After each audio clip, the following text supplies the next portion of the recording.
오늘도 기도와 말씀의 자리에 나오신 성도님들을 진심으로 축복합니다. 우리 함께 하나님의 말씀 보도록 하겠습니다. 하나님의 말씀은 창세기 35장 1절에서부터 22절까지의 말씀입니다. 창세기 35장 1절에서부터 22절까지의 말씀입니다. 제가 봉독해 드리도록 하겠습니다. 하나님이 야곱에게 이르시되 일어나 베델로 올라가서 거기 거주하며 내가 내 형 에서의 낯빛을 피하여 도망하던 때에 내게 나타났던 하나님께 거기서 제단을 쌓으라 하신지라. 야곱이 이에 자기 집안 사람과 자기와 함께 한 모든 자에게 이르되 너희 중에 있는 이방 신상들을 버리고 자신을 정결하게 하고 너희들의 의복을 바꾸어 입으라.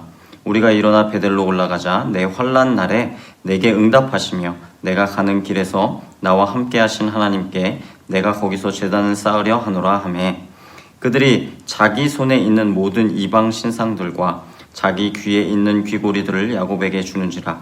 야곱이 그것들을 세겜 근처 상수리 나무 아래 묻고 그들이 떠났으나 하나님이 그 사면 고울들로 크게 두려워하게 하셨으므로 야곱의 아들들을 추격하는 자가 없었더라. 야곱과 그와 함께 한 모든 사람이 가나안 땅 루스 곧 베델에 이르고 그가 거기서 제단을 쌓고 그곳을 엘 베델이라 불렀으니 이는 그의 형의 낯을 피할 때에 하나님이 거기서 그에게 나타나셨음이더라.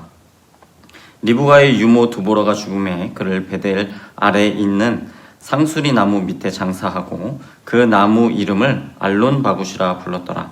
야곱이 밧다라 아람에서 돌아오매 하나님이 다시 야곱에게 나타나사 그에게 복을 주시고 하나님이 그에게 이르시되 내 이름이 야곱이지만은 내 이름을 다시는 야곱이라 부르지 않겠고 이스라엘이 내 이름이 되리라 하시고 그가 그의 이름을 이스라엘이라 부르시고 하나님이 그에게 이르시되 나는 전능한 하나님이라 생육하며 번성하라. 한 백성과 백성들의 총회가 내게서 나오고 왕들이 내 허리에서 나오리라. 내가 아브라함과 이삭에게 준 땅을 내게 주고 내가 내 후손에게도 그 땅을 주리라 하시고 하나님이 그와 말씀하시던 곳에서 그를 떠나 올라가시는지라. 야곱이 하나님이 자기와 말씀하시던 곳에 기둥 곧 돌기둥을 세우고 그 위에 전제물을 붓고 또 그 위에 기름을 붓고 하나님이 자기와 말씀하시던 곳의 이름을 베델이라 불렀더라.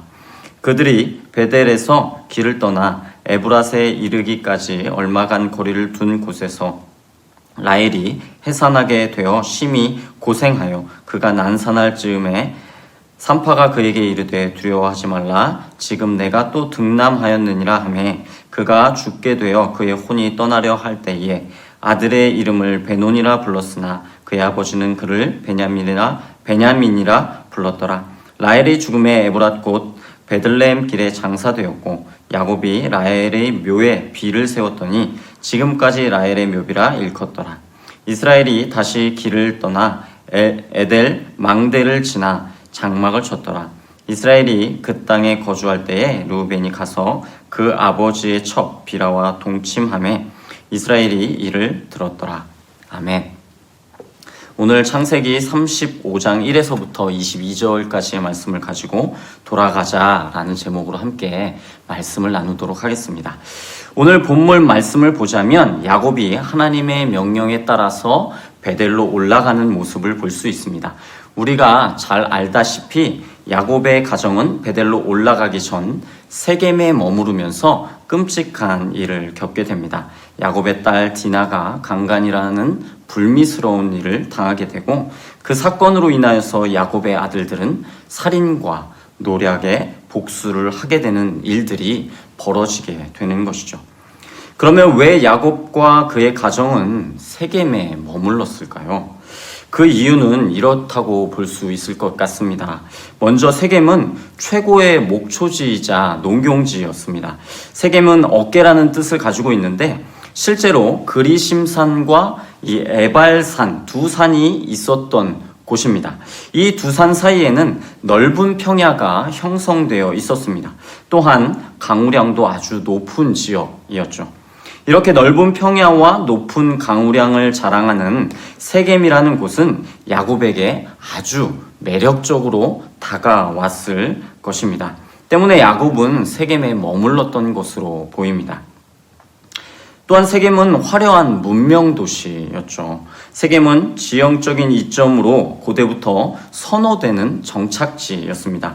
이러한 이유로 강력한 도시국가가 발전하였고, 또한 중기 청동기 시대에는 가나안에 손꼽힐 만한 거대한 신전이 들어설 만큼 가나안의 주요한 도시가 바로 세겜이었습니다. 실제로 거대한 신전의 터와 유물들이 세겜에서 발굴되기도 하였습니다. 더불어 14세기 문헌에 보면 세겜의 라바유라는 왕은 주변 가나안 지역을 통합하여 주변 가나안 도시 국가들에 큰 영향력을 끼쳤다라는 기록이 있기도 합니다. 이처럼 세겜은 화려한 문명 도시였습니다. 이렇게 세겜이라는 도시는 야곱과 야곱 가정에게 아주 매력적인 도시였죠. 때문에 야곱은 세겜에 머물렀던 것으로 보입니다. 이렇게 야곱은 세겜의 풍요함과 베델, 즉 풍요함으로 베델, 즉 하나님과 만났던 하나님의 집을 잊고 있었던 것이었습니다.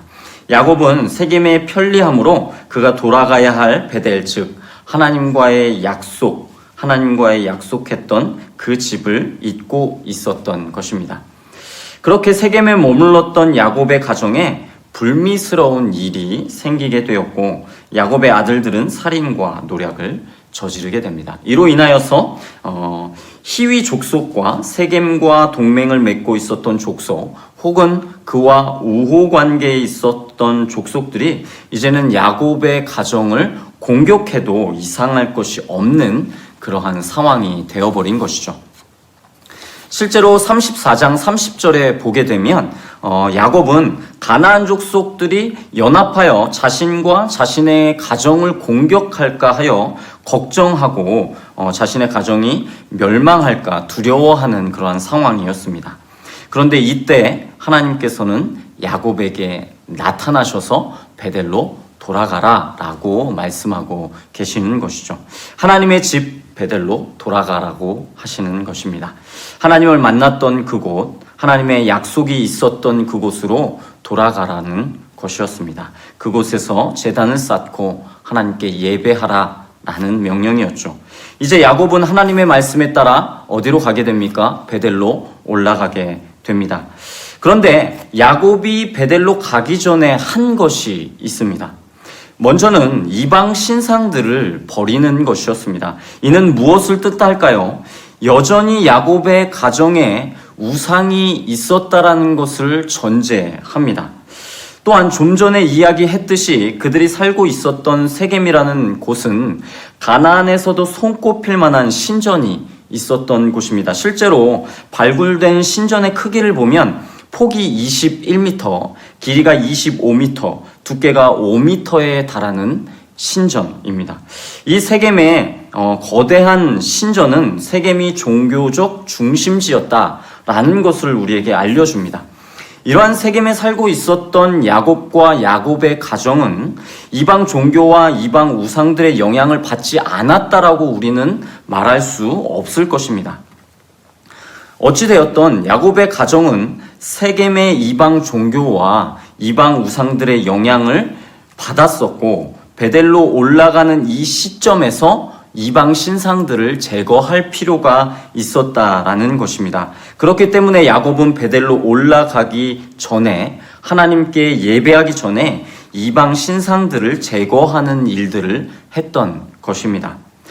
또한 야곱은 가족들에게 자신을 청결하게 하고 의복을 바꿔 입어라 라고 말합니다. 여기서 정결함은 섞인 것 없는, 오염되지 않은 깨끗함을 말합니다. 그렇다면 어떻게 정결할 수 있을까요? 바로 회개입니다. 하나님 앞에 회개함으로 정결하게 될 수 있는 것이죠. 옷을 바꿔 입으라는 것도 단순히 깨끗한 옷으로 갈아입으라는 것이 아닙니다. 회개함으로 정결함과 깨끗함으로 옷 입으라는 의미가 있는 것이죠. 더럽고 추악한 옛 죄악들을 버리고 회개함으로 정결하고 깨끗한 사람이 되라는 것입니다. 이제 야곱은 베델로 올라가기 위한 준비를 다 마쳤습니다. 그리고 하나님의 말씀에 순종하여서 주저없이 세겜을 떠나게 되죠. 이때 하나님께서 하신 일이 있습니다. 그것은 바로 사면 고울들로 두렵게 하신 것입니다. 야곱은 가나안 족속들이 연합하여 자신을 칠까 걱정하고 두려워하고 있었습니다. 하지만 하나님의 말씀에 순종하여 나아갈 때 하나님은 세겜을 떠나는 야곱을 지키고 보호하신 것을 우리는 말씀을 통하여서 알 수 있는 것이죠. 결국 그는 베델에서 제단을 쌓고 하나님을 예배하게 됩니다. 그리고 7절 이하에 보게 되면 하나님은 다시 야곱에게 나타나 복을 주시고 약속을 주십니다.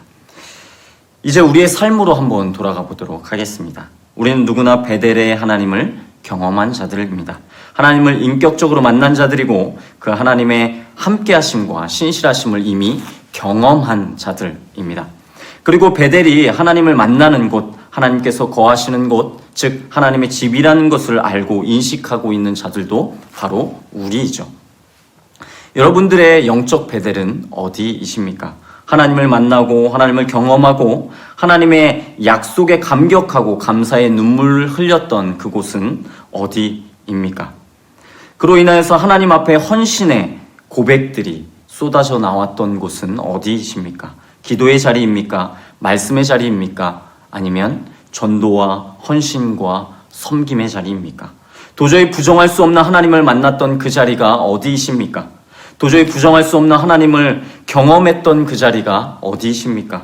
나를 사랑하고 나를 지키시고 나와 함께 하시는 그 하나님을 만나서 가슴 벅찼던 그 자리가 어디이십니까? 우리는 그 베델로 돌아가야 합니다. 특별히 우리가 지금 머물러 있는 자리가 야곱이 거했던 세겜과 같은 곳이라면 우리는 더욱더 베델로 돌아가야 할 것입니다. 하나님을 잊은 채 풍족한 삶을 살기 위해 갖은 노력을 다하고 계시지는 않습니까? 하나님을 도외시한 채 인생의 풍족한 삶을 누리고 계시지는 않습니까? 하나님과의 친밀한 교제 없이 편안한 삶을 누리고 계시지는 않으신지요? 마치 야곱이 하나님을 만났던 베델을 잊고 세겜의 풍요함과 편리함을 누리면서 살아갔던 것처럼 여러분의 삶에서 하나님 없는 풍요와 편리함을 누리고 살고 계시지는 않습니까? 그렇다면 바로 그곳이 우리의 영적 세겜인 것입니다. 사실 그 풍요의 자리, 편안함의 자리는 하나님 없이 살아갈 수 있다는 생각을 우리에게 심어주는 자리입니다. 그곳에 계속해서 거하게 되면 풍요와 편리함이 우상이 되어 하나님 없이 그것들을 추구하고 그것들을 숭배하면서 살아가게 됩니다. 마치 세겜이 종교적 중심지였던 것처럼 야곱의 가족들이 그 이방 종교의 영향을 받으면서 살아갔던 것처럼 우리가 풍요와 편리함에 빠져 살아간다면 결국 하나님 없이도 살겠구나라는 위험한 생각을 하게 될 것입니다. 또한 삶의 풍요함과 편안함뿐 아니라 하나님을 잊게 만들거나 하나님 없이도 살 수 있겠다 생각을 심어주는 모든 요소나 상황과 환경들 역시 우리의 영적 세겜입니다. 하나님과의 친밀한 교제 없이, 말씀 없이, 예배 없이 여러분의 삶과 인생에 아무런 문제 없이 평안하십니까? 하나님과의 친밀한 교제 없이 여러분들의 직장 생활과 가정 생활이 아무런 문제가 없으십니까? 그렇다면 우리는 긴장해야 할 것입니다. 왜냐하면 그곳이 바로 우리의 영적 세겜이기 때문입니다. 우린 그런 영적 세겜을 떠나 베델로 돌아가야 할 것입니다. 하나님을 만나고 경험하고 하나님의 약속의 말씀이 있는 베델로 우리는 돌아가야 합니다. 하나님의 사랑을 경험하고 하나님의 살아계심을 체험했던, 하나님을 만났던 그 영적 베델로 우리는 돌아가야 합니다. 하나님께서 함께 해주신다고 약속해 주시며 그 약속으로 인하여서 감사와 헌신의 고백이 있었던 영적 베델로 우리는 돌아가야 할 것입니다. 우리 각자 그 베델로 돌아갑시다. 그런데 우리가 그 베델로 돌아가기 전에 해야 할 것들이 있습니다. 바로 이방 신상들을 버리는 것이죠. 하나님 없이 누렸던 모든 풍요와 편안함을 버리시기 바랍니다. 하나님과의 친밀한 교제 없이 아무 문제 없이 살아가게 만들었던 모든 것을 우리는 버려야 할 것입니다. 하나님 없이도 살아갈 수 있다고 생각하게 만드는 모든 요소와 상황과 환경들 역시 우리는 버려야 할 것입니다. 지금 누리고 있는 모든 것들을 버리고 떠나라는 말이 아닙니다. 하나님 없이, 하나님과의 친밀한 교제 없이 살아갈 수도 있겠구나라고 생각하게 만드는 것들을 버리라는 것입니다. 이것은 분명 우상 숭배입니다. 베델로 가기 전에 우리가 또 해야 할 것이 있습니다. 그것은 바로 정결하게 하고 의복을 바꾸어 입는 것입니다. 우리가 스스로 정결하고 깨끗하게 될 수 있을까요? 그럴 수는 없습니다. 우리를 정결하게 하는 것은 오직 예수 그리스도이십니다. 오직 예수 그리스도의 십자가만이 우리를 정결하게 하시고 깨끗하게 하십니다. 예수의 십자가 앞에 나아가서 회개합시다. 우리의 삶에서 하나님 없이, 하나님과의 친밀한 교제 없이 풍요와 편안함 속에 아무렇지도 않게 살아갔던 우리의 모습을 회개합시다. 더 나아가 그 풍요와 편안함이 하나님보다 우선시 되었던 삶도 회개합시다. 그리스도의 십자가 앞에 나아가 우리의 죄를 자복하고 그 죄를 사함받고 그리스도의 의로 옷 입읍시다. 그로 말미암아 정결하게 된 심령으로 우리 각자의 베델로 돌아갑시다. 그리스도의 의로 옷 입고 우리 각자의 베들로 돌아갈 때에 하나님께서는 우리를 다시금 만나 주실 것입니다.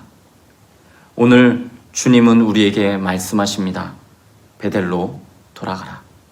이 시간 우리 코로나 사태를 위하여, 그리고 나라를 위하여, 그리고 각자의 기도 제목을 가지고 함께 기도하도록 하겠습니다.